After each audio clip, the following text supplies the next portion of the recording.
नमस्कार. आपल्या सगळ्यांचे सोशल महाराष्ट्र न्यूज चॅनलमध्ये हार्दिक स्वागत. चला वळूया तर एका नवीन बातमीकडे. आजची बातमी. शिरपूर तालुक्यातील राष्ट्रीय महामार्ग क्रमांक 3 ते पिंपरी गावाकडे जाणाऱ्या रस्त्याची दुरावस्था झाली आहे.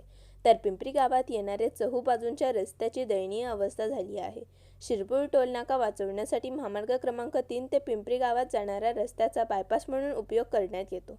रोज 24 तास शेकडो अवजड वाहनांचा वापर असल्यामुळे 6 महिन्यांपेक्षा जास्त काळ रस्ता तग धरत नाही. तर गेल्या 3 वर्षांपासून रस्त्यावर डांबरचा अंश देखील शिल्लक राहिलेला नाही. त्यामुळे गावकरी व शेतकरी यांना मोठ्या समस्येला तोंड द्यावे लागत आहे.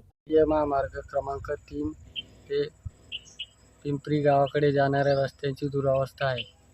तर पिंपरी गावात येणारे चहूबाजूचे रस्ते दैननीय अवस्थेत आहेत.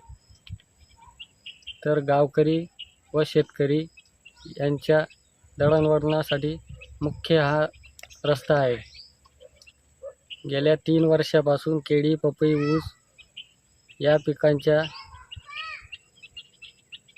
जाण्यासाठी खूप बिकट अवस्था आहे. शासन याच्याकडे लक्ष देत नाही.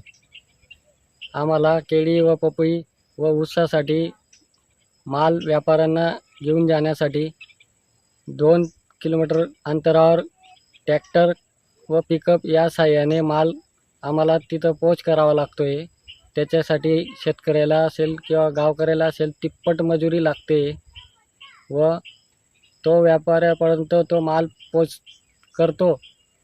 तो व्यापारी त्याला पटेल तो भाव आम्हाला देतो व तो माल घेऊन जातो. अशा परिस्थितीचा सामना पिंपरी गावकऱ्यांना व शेतकऱ्यांना करावा लागत आहे. याची शासनाने तात्काळ दखल घ्यावी, अन्यथा गाव शेतकरी मिळून तीव्र आंदोलन करण्याचा इशारा देत आहोत. बातमी आवडल्यास चॅनलला लाईक व सबस्क्राईब करा व दररोज अशा नवनवीन बातम्या पाहण्यासाठी चॅनलला फॉलो करा. धन्यवाद.